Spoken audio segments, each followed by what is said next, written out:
வானொலியில் நீங்கள் கேட்டு மகிழ்ந்த தென்கட்சி கோ சுவாமிநாதன் ஐயா அவர்களின் இன்று ஒரு தகவல். ஒரு காட்டுல ஒரு முனிவர் இருந்தார்.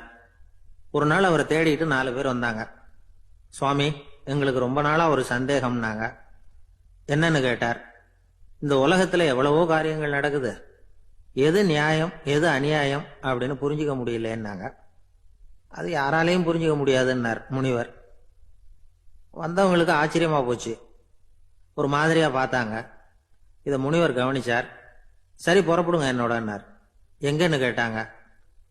இப்போ உங்க 4 பேரையும் ஒரு புஷ்பக விமானத்துல அழைச்சிட்டு போறேன். இந்த உலகத்துல சர்வசாதாரணமா நடக்கக்கூடிய ஒரு காட்சியை உங்களுக்கு காட்ட போறேன். நீங்க பார்க்க போற அந்த காட்சி நியாயமா அநியாயமா அப்படிங்கறத என்கிட்ட சொல்லணும். நீங்க சரியான பதில் சொன்னா புஷ்பக விமானத்துல தொடர்ந்து பிரயாணம் பண்ணலாம். தவறான பதில் சொன்னா இந்த புஷ்பக விமானம் உங்களை கீழே தள்ளி விட்டுரும் அப்படின்னார். 4 பேருக்கும் பயம்தான். இருந்தாலும் முனிவர் கூப்பிடுறாரு அப்படின்னு சொல்லி புறப்பட்டாங்க. அவங்க எல்லாரும் புறப்பட்டு ஒரு காட்டு வழியா போய்கிட்டு இருக்கிறாங்க புஷ்பக விமானத்துல. அங்க நடக்கிற ஒரு காட்சியை காட்டுறார் முனிவர். அதோ அங்க பாருங்கன்னார். அந்த விமானத்துல இருந்தபடியே எல்லாரும் கீழே குனிஞ்சு பாக்குறாங்க. அங்க ஒரு தாய் புலி அப்பதான் குட்டி போட்டிருக்கு. குட்டிகளை ஈன்ற உடனே பசிக்கு இறை தேடி அந்த பக்கமா வருது. அதே நேரம் ஒரு தாய் மான், அதுவும் அப்பதான் குட்டி போட்டிருக்கு. அதுவும் இதே மாதிரி குட்டிகளை ஈன்ற உடனே பசிக்கு இறை தேடி அந்த பக்கமா வருது. இப்ப அந்த புலி அந்த மானை அடிச்சு போட்டுடுது. அதுவும் சாப்பிடுது, குட்டிகளுக்கும் கொடுக்குது. இப்போ அந்த புலி குட்டிகள் முகத்துல மகிழ்ச்சி, தாயை இழந்த அந்த மான் குட்டிகள் முகத்துல துக்கம். இப்போ அந்த முனிவர் 4 பேர்கிட்டையும் கேட்கிறார், நீங்க இங்க பாத்தீங்களே, இதுல எது நியாயம் எது அநியாயம்? ஒவ்வொருத்தரா சொல்லுங்க. உங்க பதில் சரியில்லைன்னா இந்த விமானம் உங்களை கீழே தள்ளி விட்டுரும். சொல்லுங்க பார்க்கலாம்னார். முதல்ல ஒருத்தன் சொன்னான், அந்த புலி செஞ்சது சரிதாங்க. அது பசிக்கு அதுதான் ஆகாரம். தன்னுடைய பசிக்கு தானே இறை தேடிக்கிட்டுது. அதுல என்ன தப்பு? அவ்வளவுதான். அதனால புலி செஞ்சது நியாயம்தான் அப்படின்னா. அவ்வளவுதான், அந்த விமானம் அவனை அப்படியே கீழே தள்ளி விட்டுட்டுது. அதனால அவன் கொடுத்த பதில் சரியில்லை அப்படிங்கிறது புரிஞ்சு போச்சு. இப்ப 2வது ஆள் சொன்னான், புலி செஞ்சது பாவம், அந்த தாய்மான் என்ன தப்பு பண்ணிச்சு? இப்ப அந்த குட்டிகளுக்கு யாரு ஆதரவு? அதனால புலி செஞ்சது அநியாயம் அப்படின்னா. அவ்வளவுதான், அவனையும் கீழே தள்ளி விட்டுடுது அந்த விமானம். இந்த பதிலும் சரியில்லை அப்படின்னு ஆயிட்டுது. இப்போ 3வது ஆள் வந்தான். முதல்ல 2 பேர் கீழே விழுந்ததை பார்த்துக்கிட்டு இருந்தான். அதனால அவன் சொன்னான், ரெண்டுமே நியாயம்தாங்க. புலி இறை தேடினதும் இயற்கை, அதுக்கு மான் இறையானதும் இயற்கை. அதனால இதுல ஒன்றும் தப்பு இல்லைன்னா. அவ்வளவுதான், அவனையும் அந்த விமானம் கீழே பிடிச்சி தள்ளி விட்டுது. இப்ப 4வது ஆள் வந்தான். முனிவர் கேட்டார், நீயாவது சொல்லுப்பா, இந்த செயல்ல எது நியாயம்னார். அவன் தெளிவா பதில் சொன்னான். அதாவது என்ன சொன்னான்னா, எனக்கு தெரியல அப்படின்னா. அவனை விமானம் கீழே தள்ளல, சௌரியமா அழைச்சிட்டு போட்டுது. இவனும் பிரயாணம் சௌக்கியமா பண்ணானான். ஆக இதுதான் சரியான பதில்ங்கிறத முனிவர் உணர்த்தினார். இந்த கதையிலிருந்து நாம புரிஞ்சுக்க வேண்டியது என்னன்னா, இந்த உலகத்துல எவ்வளவோ காரியங்கள் நடக்குது. அதெல்லாம் ஏன் அப்படி நடக்குதுங்கிறதுக்கு எப்பேற்பட்ட பண்டிதராலும் பதில் சொல்ல முடியாது. தெரியாததை தெரியாதுன்னு ஒத்துக்கிட்டா வாழ்க்கை பிரயாணம் சுகமா இருக்கும். அதனால தேவையில்லாத விஷயங்களை புரிஞ்சுக்கிறதுக்கு நேரத்தை செலவு பண்ணிட்டு இருக்கக்கூடாது. வாழ்க்கையை குழப்பிக்க கூடாது. வாழ்க்கைக்கு தேவையானது என்னவோ அதை மட்டும் புரிஞ்சுக்கிட்டா போதும். இந்த காலத்து ஆள் ஒருத்தன் ஒரு பெரியவரை தேடி வந்தான். ஐயா, ஒரு சந்தேகம்னா. என்ன உன்னுடைய சந்தேகம்னார். பகுத்தறிவுன்னா என்ன, விதின்னா என்ன அப்படின்னு கேட்டான். இதுக்கு அவரு, இப்போ உன்னுடைய வலது கால தூக்குன்னார். தூக்கினான். சரி, இப்போ உன்னுடைய வலது கால கீழே இறக்காம உன்னுடைய இடது காலையும் தூக்குன்னார். தூக்கினான். பொத்துன்னு கீழே விழுந்துட்டான். பெரியவர் சொன்னார், உன்னால ஒரு காலை தூக்க முடிஞ்சது, அதுதான் பகுத்தறிவு. 2 கால்களையும் ஒரே சமயத்துல தூக்குனா அடிபடும், அப்படிங்கிறது தான் விதி அப்படின்னு விளக்கம் கொடுத்தார்.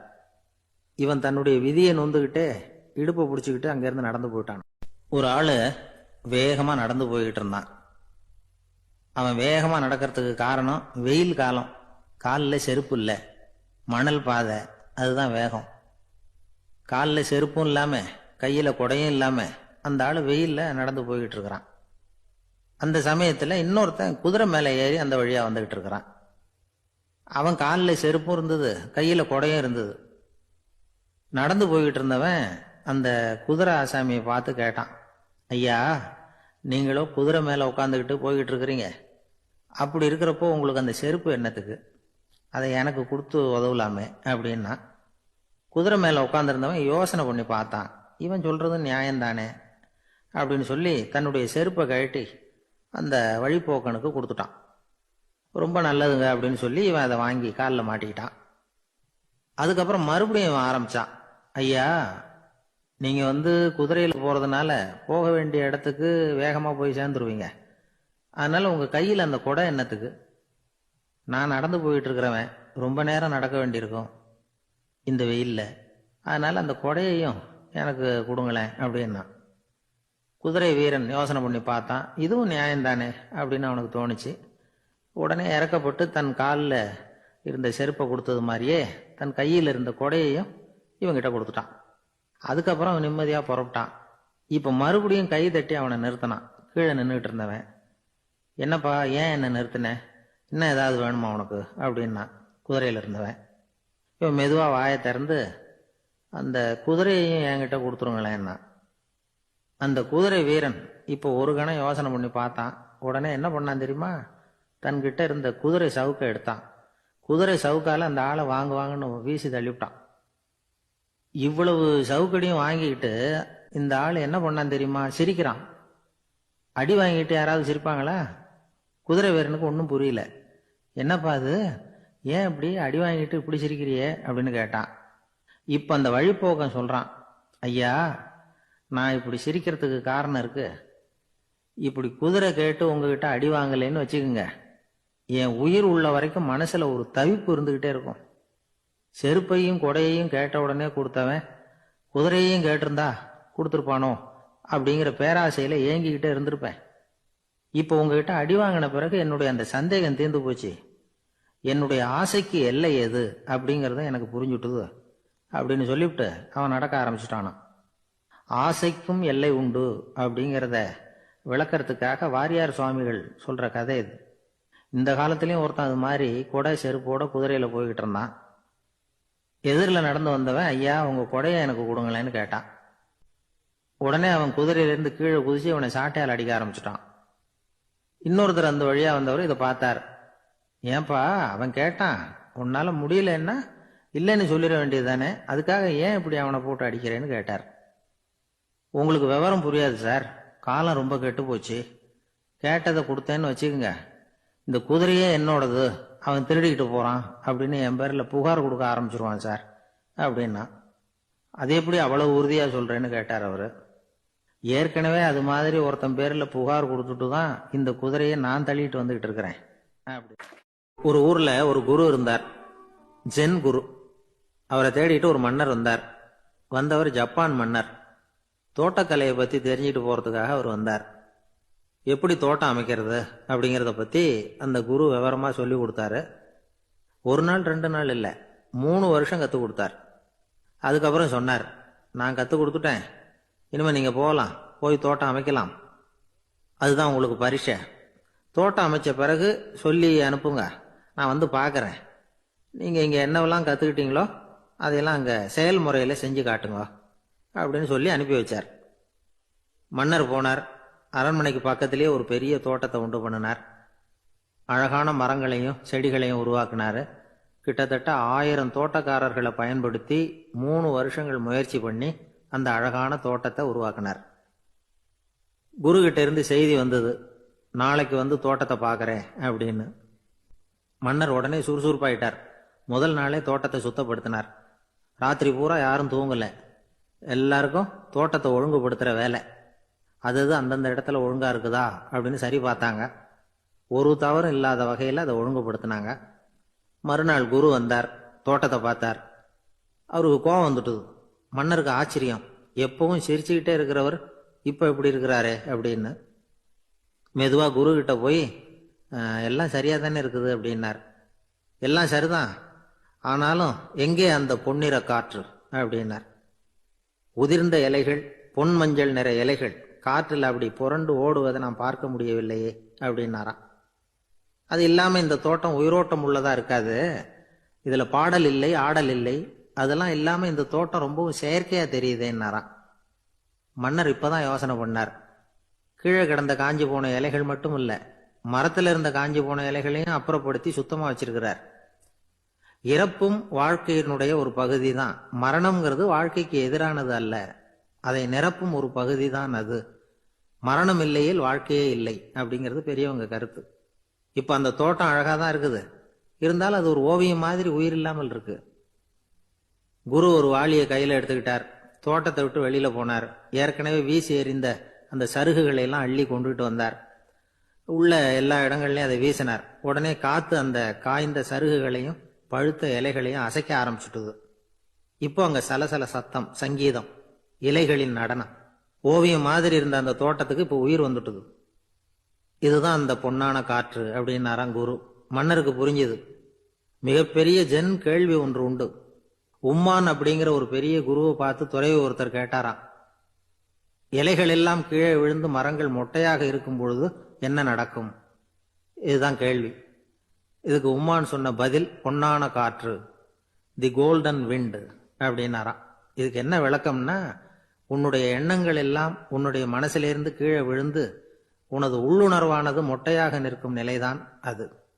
உனது வேர்களின் அருகில் காற்று வீசுகிறது. எல்லா எண்ணங்களும் உன்னிலிருந்து வெகு தூரத்துக்கு புரண்டு கொண்டே சென்று விடுகிறது. நீ அவற்றை கடந்து விட்டால் நீ அவைகளுக்கெல்லாம் மேலெழுந்து கீழே பார்ப்பவனைப் போல நிற்க ஆரம்பித்து விடுவாய். அதுதான் தியானம் என்பது அப்படின்னு சொல்றாங்க. தியானம்ங்கிறது எண்ணத்துக்கு எதிரானதில்லை, தியானம்ங்கிறது எண்ணங்களை கடந்து செல்வது தான். அதுக்கப்புறம் நாம பொன்னிற காற்றுல ஆட ஆரம்பிச்சிருவோம். இதுதான் பெரியவர்கள் சொல்றது. என்கிட்ட ஒருத்தர் தோட்டம் அமைக்கணும்னு யோசனை கேட்டு வந்தார். எல்லாம் சொல்லி கொடுத்தேன். செடிகள்லாம் செழிப்பா வளரணும்னா வேர் காயாம பார்த்துக்குங்க, தினமும் தண்ணி விடுங்க அப்படின்னு சொல்லி அனுப்பி வச்சேன். ஒரு மாசம் கழிச்சு ஒரு தோட்டத்தை பார்க்கறதுக்காக போனேன். போய் பார்த்தா எல்லா செடியும் வாடி கிடக்குது. என்னங்க இப்படி பண்ணிவிட்டீங்கன்னு. நீங்க சொன்னபடிதான் செஞ்சேன்னார். என்ன செஞ்சீங்கன்னு கேட்டேன். வேர் காயாம பார்த்துக்க சொன்னீங்க, தினமும் ஒரு தடவை எல்லா செடியையும் ஒவ்வொன்றா பிடுங்கி பார்த்து வேர் காயாம இருக்கா அப்படின்னு பார்த்துட்டு அதுக்கப்புறம் தண்ணி பாய்ச்சினேன், அவ்வளவுதான் அப்படின்னாராம். ஒரு ஆள் இருந்தார். அவரு தன்னை ஒரு குருன்னு சொல்லிக்கிட்டார்.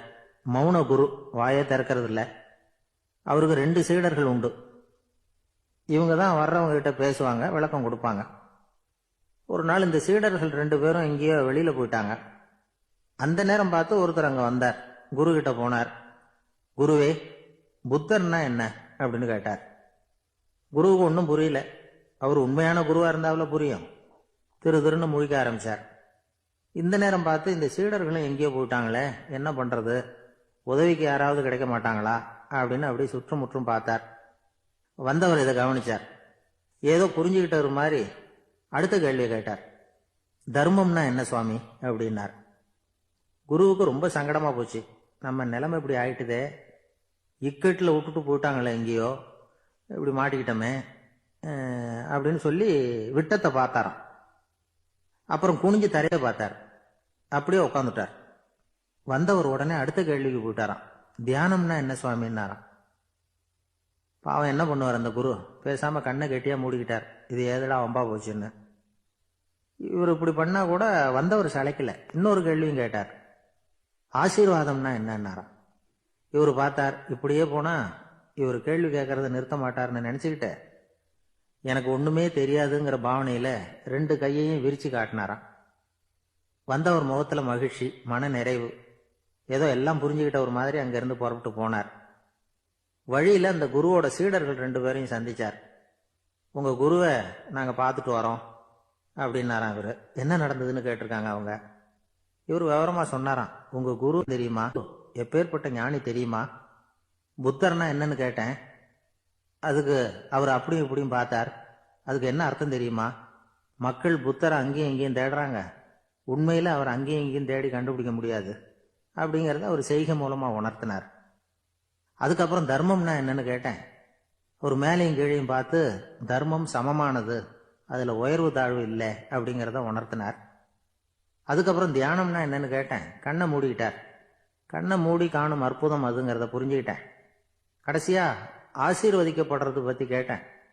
கைகளை நீட்டி உதவுறது தான் அது அப்படிங்கிறத 2 கையையும் விரிச்சு உணர்த்தினார். எவ்வளவு பெரிய மகான் அவர் அப்படின்னு சொல்லிவிட்டு அவர் பாட்டுக்கு போயிட்டார். சீடர்கள் அதுக்கப்புறம் மெதுவாக குரு கிட்ட வந்து சேர்ந்தாங்களாம். அவங்கள பார்த்ததும் குருவுக்கு கோபம் வந்துட்டுது. அடே பாவிகளா, எங்கடா போய் தொலைஞ்சிங்க? நான் ஒரு ஆளுகிட்ட மாட்டிக்கிட்டு என்ன பாடுபட்டிருக்கேன் தெரியுமா அப்படின்னாராம். இது மாதிரி தான் சாதாரண மனிதர்களின் புற வேடங்களில் மயங்கி போயிடுறோம். அவங்க பேச்சு, செய்கை, பார்வை இதில் எல்லாம் ஏதோ பெரிய தத்துவம் இருக்கிறதாக நினச்சிக்கிறோம். உண்மையிலேயே அந்த தத்துவங்கள் யாருக்கு சொந்தம்? அவங்களுக்கு இல்லை, நமக்கு தான் சொந்தம். நாம தானே அதை கற்பிச்சுக்கிட்டோம். நம்மை நாம அடையாளம் கண்டுக்கிறது இல்லை, நாம யாருங்கிறது நமக்கு புரியறதில்லை. அதுதான் இன்னைக்கு நடக்கிறது. அதனால தான் அடுத்தவங்களை தேடி ஓடிட்டு இருக்கிறோம். சில வீடுகளில் கூட இது மாதிரி சைகைகள் உண்டு. சில குடும்ப தலைவர்கள் தினமும் காலையில் கண்ணை கெட்டியாக மூடிக்கிட்டு கை ரெண்டையும் சுத்தமாக விரித்து வச்சுக்கிட்டு உட்காந்து தியானம் பண்ணுறது வழக்கம். எதுக்காக அப்படி பண்ணுறீங்கன்னு ஒருத்தரை பார்த்து கேட்டேன். இந்த மாதம் வாங்கின சம்பளம் பூரா தீர்ந்து போச்சு, இனிமேல் என் கையில் சுத்தமாக ஒன்றும் இல்லை, புதுசாக எதுவும் செலவு வச்சுடாத அப்படிங்கிறத அப்படி உள்ளங்கை ரெண்டையும் விரித்து காட்டி அவங்களுக்கு உணர்த்துறேன், அவ்வளவுதான் அப்படின்னா. கடற்கரை ஓரமாக ஒரு பெரியவர் கையால் மணலை கீறிக்கிட்டே உட்காந்துருக்கிறார். என்னத்தையும் தேடிட்டு இருக்கிறது மாதிரி தெரிஞ்சுது. மெதுவாக கிட்டத்தில் போய் என்னத்தை தேடிட்டு இருக்கிறீங்க அப்படின்னு கேட்டோம். அவர் சாவகாசமாக நிமிந்து பார்த்து நிம்மதியை தேடிட்டு இருக்கிறேன்னார். நாங்கள் ஒரு மாதிரி ஆகிட்டோம். இருந்தாலும் சமாளிச்சுக்கிட்டு, சார் மணலில் வந்து கிழிஞ்சல் தான் கிடைக்கும், நிம்மதி கிடைக்காது அப்படின்னோம். சரி, இன்னைக்கு வசமா நம்மகிட்ட ஒரு ஆள் மாட்டிக்கிட்டார் அப்படின்னு நினச்சி அவர் பக்கமாக போய் உட்காந்துக்கிட்டு கதை சொல்ல ஆரம்பிச்சிட்டோம். ஒரு பெரிய மன்னர் இருந்தார். அவருக்கு எல்லா வசதியும் இருந்தது. இருந்தாலும் ஒரே ஒரு குறை. அது என்னன்னா நிம்மதி இல்லைங்கிற குறை. அரண்மனையில் தினமும் கலை நிகழ்ச்சி, நாட்டியம் எல்லாம் நடந்துக்கிட்டு தான் இருந்தது. இருந்தாலும் நிம்மதி இல்லை. சரி, நிம்மதி எங்கே கிடைக்கும் அப்படின்னு தேட ஆரம்பித்தார். உடனே அதுக்கான முயற்சிகளில் தீவிரமாக இறங்கினார். நாட்டில் உள்ள தத்துவ மேதைகளை எல்லாம் கூப்பிட்டுக்கிட்டு வர சொன்னார். எல்லாரும் வந்து சேர்ந்தாங்க. அவங்கள பார்த்து நிம்மதி எங்கே இருக்குது அப்படின்னு விசாரித்தார். அவங்களுக்கு அது தெரிஞ்சால் ஏன் இப்படி ராஜா முன்னாடி வந்து நின்றுட்டு இருக்க போகிறாங்க? ராஜாவோட கேள்விக்கு ஒவ்வொருத்தரும் ஒவ்வொரு மாதிரி விளக்கம் கொடுக்க ஆரம்பிச்சிட்டாங்க. எந்த பதிலும் ராஜாவுக்கு திருப்தி அளிக்கக்கூடிய அளவுக்கு இல்லை. சரி, போயிட்டு வாங்கன்னு சொல்லி அவங்களெல்லாம் அனுப்பி வச்சுட்டார். ஒரு நாள் அவர் மாளிகையில் உப்பரிகையில் நின்றுக்கிட்டு இருக்கிறார். அந்த சமயத்தில் தெருவில் ஒரு பிச்சைக்காரன் ரொம்ப உல்லாசமாக பாட்டு பாடிக்கிட்டே போய்கிட்டு இருக்கிறான். குரலில் ஒரு சந்தோஷம், நடையில் ஒரு மிடுக்கு. அவங்ககிட்ட கொஞ்சம் கூட கவலை இருக்கிறதா தெரியல.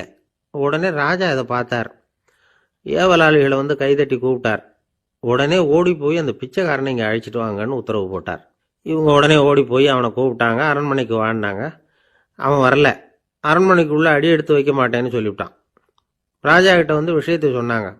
அவருக்கு ரொம்ப ஆச்சரியம், இப்படி ஒரு ஆள் இருக்கிறானா அப்படின்னு. சரி, அவன் என்னதான் சொல்கிறான் அப்படின்னு விசாரித்தார். இவங்க மறுபடியும் தெருவுக்கு போய் கேட்டாங்க. என்னை பார்க்கணும்னா ராஜா விருப்பப்பட்டார்னா அவரை வேணும்னா இங்கே வர சொல்லுங்க அப்படின்னு சொல்லிவிட்டான். அதை வந்து ராஜா கிட்ட சொன்னாங்க. அவருக்கு கோபம் வரல. இவ்வளவு சுதந்திர உணர்வோடு இருக்கிறவன் சாதாரண ஆளாக இருக்க முடியாது அப்படின்னு நினைச்சார். உடனே கிடுகிடுன்னு இறங்கி தெருவுக்கு வந்தார். பிச்சைக்காரங்கிட்ட போனார். நீ கவலைப்படாமல் சந்தோஷமாக பாடிக்கிட்டு போறியே, அது எப்படி முடியுது உன்னால அப்படின்னு கேட்டார். ஏன் அப்படி கேட்குறீங்கன்னு அவன், அதுக்கு இல்லை, எனக்கு அரண்மனையில் எவ்வளவோ சுகபோகங்கள்லாம் இருக்குது, இருந்தாலும் நிம்மதி இல்லை. இது ஏன்னு எனக்கு தெரியல.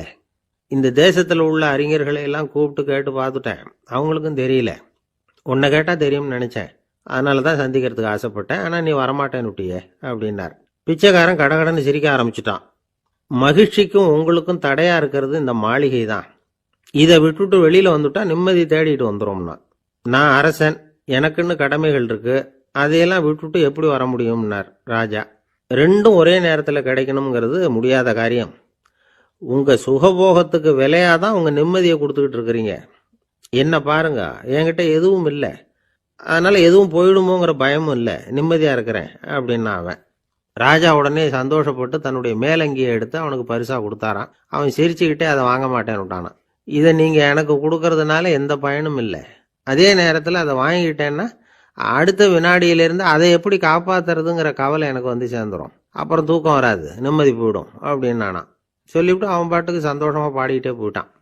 நிம்மதி எங்கே இருக்குங்கிறதையும் ராஜா தெரிஞ்சுக்கிட்டார். அந்த இடத்துக்கு தன்னால் போக முடியாதுங்கிறதையும் அவர் புரிஞ்சுக்கிட்டார். இப்படி இந்த கதையை அந்த கடற்கரையில் மணலை கீறிக்கிட்டே உட்காந்துருந்தார அந்த பெரியவர்கிட்ட சொல்லி முடித்தோம். அவர் முகத்தில் ஒரு தெளிவு தெரிஞ்சுது. எங்களை நிமிர்ந்து பார்த்தார். ரொம்ப நன்றிங்க, இப்போ எனக்கு தெரிஞ்சு போச்சு, நிம்மதி வேணும்னா அதுக்கு என்ன பண்ணணும்னு இப்போ நல்லா புரிஞ்சுக்கிட்டேன் அப்படின்னார். என்ன புரிஞ்சுக்கிட்டீங்கன்னு கேட்டோம். இனிமே இந்த பக்கம் வந்தால் உங்கள் கண்ணில் படாத இடமா பார்த்து உட்காரணும்னு புரிஞ்சுக்கிட்டேன் அப்படின்னார். நம்மளை மாதிரி ஒரு ஆசாமி அவன் நம்மளை மாதிரியே கற்பனை பண்ணான். அதாவது நாம தான் இந்த உலகத்தில் ரொம்பவும் கஷ்டப்படுறோம், மற்றவங்கெல்லாம் சந்தோஷமாக இருக்கிறாங்க அப்படின்னு அவன் நினச்சிக்கிட்டான். அவன் ஒரு நாள் கடவுளை வேண்டிக்கிட்டானான். சுவாமி, இந்த உலகத்தில் எவ்வளவோ பேர் இருக்கிறாங்க, ஒவ்வொருத்தருக்கும் ஒவ்வொரு விதமான கஷ்டம் இருக்கலாம், ஒத்துக்கிறேன். இருந்தாலும் எனக்கு அது கொஞ்சம் அதிகமாக இருக்கிறது மாதிரி தெரியுது. அதனால் நீங்கள் எனக்காக ஒரு சின்ன உதவி செஞ்சால் போதும். அது வேற ஒன்றும் இல்லை, என்கிட்ட இருக்கிற துயரங்களை இன்னொருத்தர் யாருக்கிட்டையாவது கொடுத்துருங்க, அவர்கிட்ட இருக்கிற துயரங்களை என்கிட்ட மாற்றி கொடுத்துருங்க. ஒரு மியூச்சுவல் டிரான்ஸ்ஃபர், அவ்வளவுதான். அப்படி பண்ணிவிட்டா போதும் அப்படின்னு வேண்டிக்கிட்டானான். அன்னைக்கு ராத்திரியே அவன் ஒரு கனவு கண்டிருக்கான். வானத்திலேருந்து ஒரு குரல் கேட்டிருக்கு. அது என்ன சொல்லிச்சு தெரியுமா? ஏ ஜனங்களே, எல்லாரும் அவங்கவுங்க கஷ்டங்களை ஒரு பையில் போட்டு எடுத்துக்குங்க. அப்படி எடுத்துக்கிட்டு நேராக இந்த ஊர் எல்லையில் இருக்கிற கோயிலுக்கு வந்து சேருங்க அப்படின்னு அந்த குரல். ஆஹா, கடவுள் நம்ம பிரார்த்தனைக்கு செவி சாய்ச்சுட்டார் அப்படின்னு சந்தோஷப்பட்டான் இவன். உடனே என்ன பண்ணான்? தன்கிட்ட இருந்த கஷ்டத்தையெல்லாம் ஒரு சாக்கு பையில் போட்டு எடுத்துக்கிட்டான். வீட்டை விட்டு வெளியில் வந்தான். தெருவில் இறங்கி நடக்கிறான். அங்கே பார்த்தா ஏகப்பட்ட பேர் ஆளுக்கு ஒரு பையை தூக்கிக்கிட்டு கோயிலுக்கு போய்கிட்டு இருக்கிறாங்க. சில பேர் மூட்டையாக கட்டி தலையில் சுமந்துக்கிட்டு போய்கிட்டு இருக்கிறாங்க. இவன் பார்த்தான். இவனுக்கு ரொம்ப ஆச்சரியமாக இருந்தது. ஏன்னா எல்லாரும் வச்சிருக்கிற பை இவன் பையை விட பெருசாக இருந்தது. இவன் பை தான் இருக்கிறதுலையே கொஞ்சம் சின்னதாக தெரிஞ்சுது. இப்போ அவன் மறுபடியும் சாமியை வேண்டிக்கிட்டான். கடவுளே, இப்போ உள்ள சூழ்நிலையை கவனிச்சா என்கிட்ட இருக்கிற பையே பரவாயில்லன்னு தோணுது. அதனால் வேற பை எதையும் மாற்ற வேணாம், இதுவே பரவாயில்ல, இந்த பையோடு திரும்பி வீட்டுக்கு போனால் போதும்னு நினைக்கிறேன் அப்படின்னு எதோ நினைக்க ஆரம்பிச்சுட்டான் அவன். எல்லாரும் கோயிலுக்கு போய் சேர்ந்தாங்க. கோயிலில் அந்த குரல் மறுபடியும் கேட்டுது. எல்லாரும் அவங்கவுங்க பைகளை சோகத்தில் தொங்க விடுங்க. திடீர்னு விளக்குகள் அணையும், மணி அடிக்கப்படும், அதுதான் அடையாளம். அந்த சமயத்தில் இருட்டில் உங்களுக்கு வேண்டிய பையை நீங்கள் மாற்றி எடுத்துக்கலாம், தேர்ந்தெடுத்துக்கலாம். வெளிச்சம் இருக்கிறப்பவே உங்களுக்கு பிடிச்ச பைக்கு பக்கமாக பார்த்து நீங்கள் நின்றுக்கலாம் அப்படின்னு சொல்லி விவரம் சொல்லிச்சான் அந்த குரல். அப்படி சொன்னதுக்கு அப்புறம் திடீர்னு விளக்கு அணைஞ்சுது, மணி அடிச்சுது. கொஞ்ச நேரம் கழித்து மறுபடியும் விளக்குகள்லாம் எரிஞ்சுது. இப்போ பார்த்தா எல்லாரும் அவங்கவுங்க பையையே கெட்டியாக பிடிச்சிக்கிட்டு நிற்கிறாங்க. இவனும் அப்படியே நிற்கிறான். இவன் மெதுவாக பக்கத்தில் நிற்கிறவங்ககிட்ட கேட்டானா, ஏன் நீங்கள் பையை கையிலேயே வச்சுருக்கிறீங்க, செவுத்தில் மாட்டலையா அப்படின்னு கேட்டிருக்கான். இல்லைப்பா, நீ ஏன் கையிலேயே வச்சுருக்கிறியோ அதே காரணத்துக்காக தான் நாங்களும் வச்சுருக்கிறோம். நம்ம கவலைகளை பற்றி நமக்கு ஓரளவுக்காவது தெரியும். ஆனால் மற்றவங்க கவலைகள் நமக்கு பரிச்சயம் இல்லாதவை, பழக்கம் இல்லாதது. அதனால் நமக்கு தெரிஞ்ச கவலைகளை சமாளிக்கிறது சுலபம். தெரியாததை சமாளிக்கணும்னா மறுபடியும் ஆரம்பத்திலேருந்து ஆரம்பிக்கணும். அதனால் பழைய நண்பர்களோடு வாழறது தான் மேல் அப்படின்னு நானான். அதுக்கப்புறம் அவன் தன்னோட பையே போதும்னு வீட்டுக்கு திரும்பி வந்துட்டானான். இது ஒரு பெரியவர் சொல்லியிருக்கிற கதை. அதனால் நம்மக்கிட்ட இருக்கிற கஷ்டங்கள் தான் பெருசு, அதை இன்னொருத்தங்கிட்ட கொடுத்துட்டு மாற்றிக்கலாம் அப்படின்னு நினைக்கிறது தப்பு. இதே மாதிரி இன்னொரு சம்பவம். ஒரு ஊரில் ஒரு நாள் ராத்திரி ஆகாயத்திலிருந்து கடவுள் குரல் கேட்குது. இந்த ஊரில் இருக்கிற ஜனங்கள்லாம் கொஞ்சம் கவனிங்க, உங்களுக்கு ஒரு செய்தி. அதாவது இங்கே இருக்கிற ஜனங்கள்லேயே கொஞ்சம் கூட கவலையே இல்லாத ஆள் யாருன்னு எனக்கு தெரியணும். அதனால் எல்லாரும் அவங்கவுங்க கவலைகளை ஒரு பையில் போட்டு எடுத்துக்கிட்டு கோயிலுக்கு வாங்க அப்படின்னார் கடவுள். உடனே வரிசையாக எல்லாரும் வர ஆரம்பித்தாங்க. எல்லார் கையிலையும் பை இருந்தது, சின்னதும் பெருசுமா. கவலையே இல்லாத ஆள் யாருன்னு தேடினார் கடவுள். ஒரே ஒரு ஆள் மட்டும் கையில் எதுவும் இல்லாமல் வெறும் கையை வீசிக்கிட்டு ரொம்ப ஜாலியாக நடந்து வந்துக்கிட்டு இருந்தான். கடவுள் அவங்ககிட்ட போனார். ஏன்பா, உனக்கு கவலையே இல்லையா அப்படின்னு கேட்டார். எனக்கும் சில கவலைகள்லாம் உண்டு அப்படின்னு அவன். எங்கே அதெல்லாம்னு கேட்டிருக்கார் கடவுள். பின்னாடி லாரியில் வந்துக்கிட்டு இருக்கு அப்படின்னு அவன். ஒரு நாள் காலை நேரம் ஒரு குரு படுக்கையை விட்டு எழுந்திருக்கிறார். உடனே சீடர்களை பார்த்து எல்லாரும் இப்படி வாங்கங்கிறார். எல்லாரும் வர்றாங்க வேகமாக. என்னங்க வேணும் உங்களுக்கு அப்படிங்கிற மாதிரி எல்லாரும் குருவை பார்த்தாங்க பயபக்தியோட.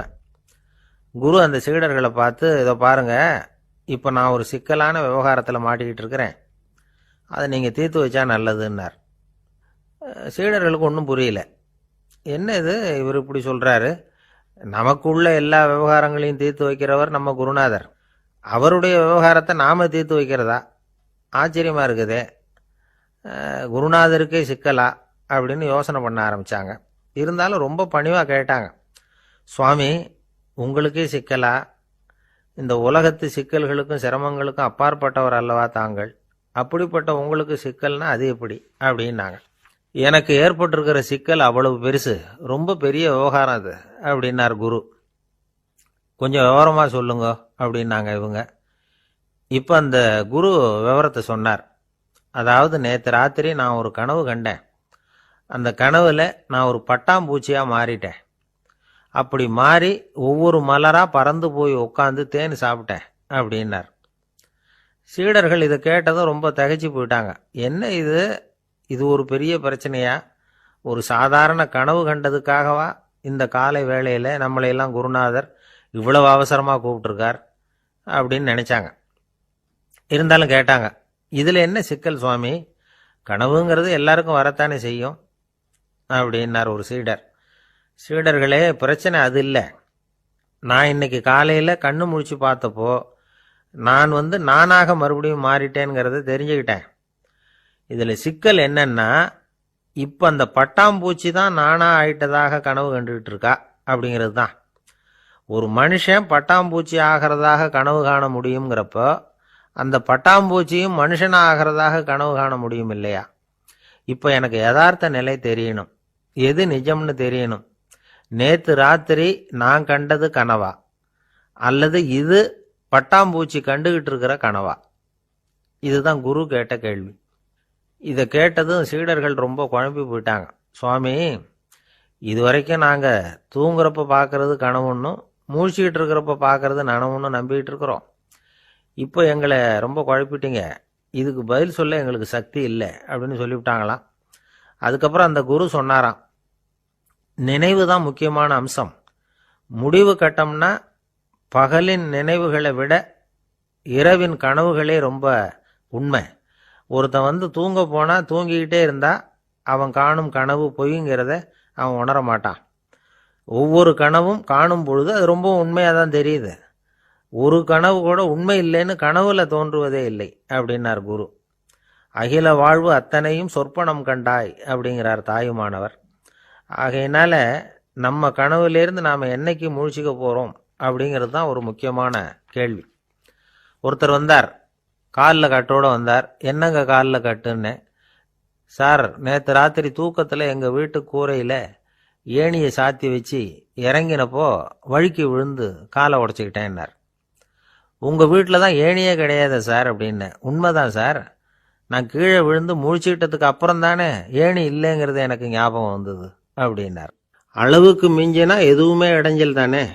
அன்பும் அப்படிதான்.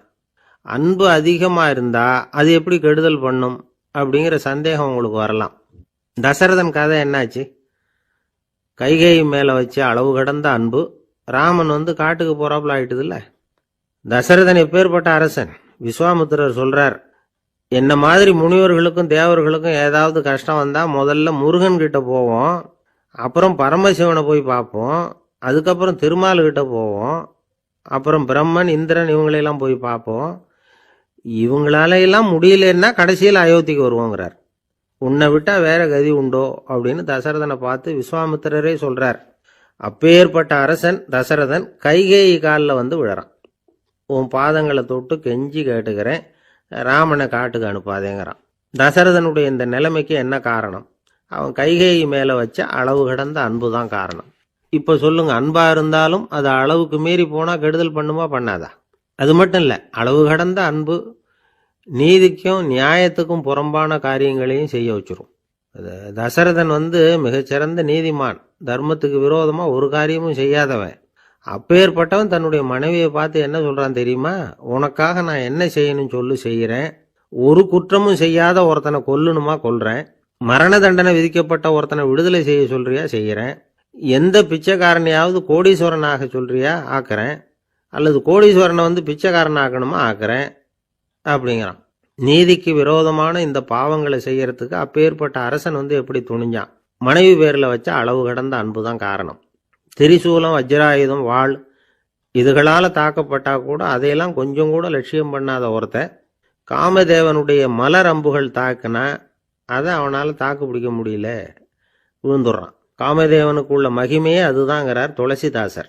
அதனால தான் பெரியவங்கள்லாம் என்ன சொல்கிறாங்கன்னா, எதையும் அளவுக்கு மீறி செய்யாதேங்கிறாங்க.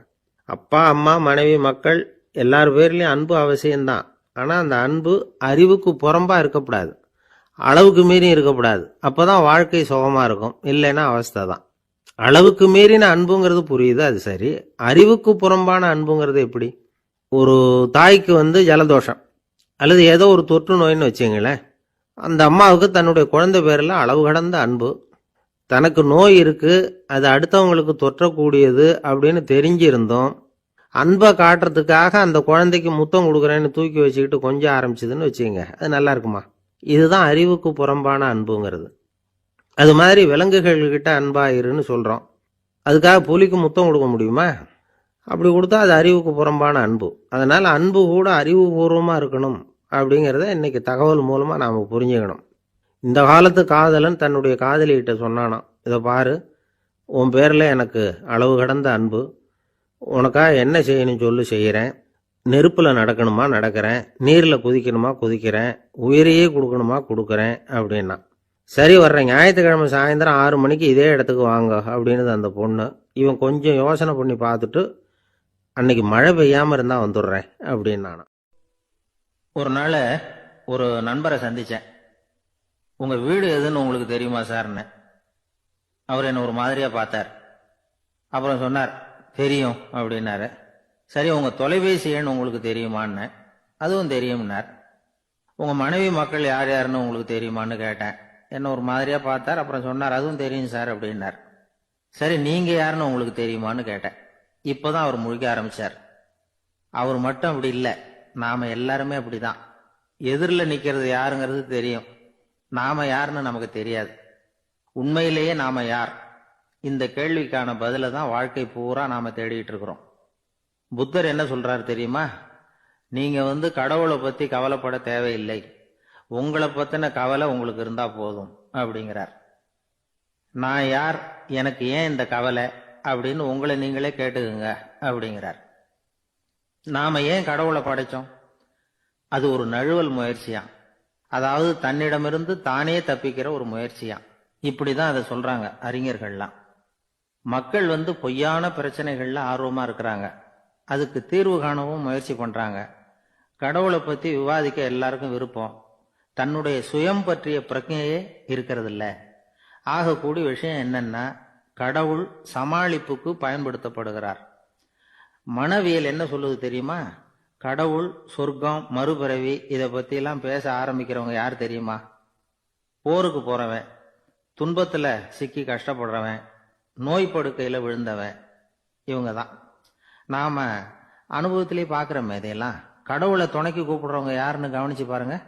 பரீட்சை எழுத போறவன், வேலை தேடி அலையிறவன், பண நெருக்கடியில் இருக்கிறவன், விபத்துல சிக்கிக்கிட்டவன், இவங்கெல்லாம் தான்.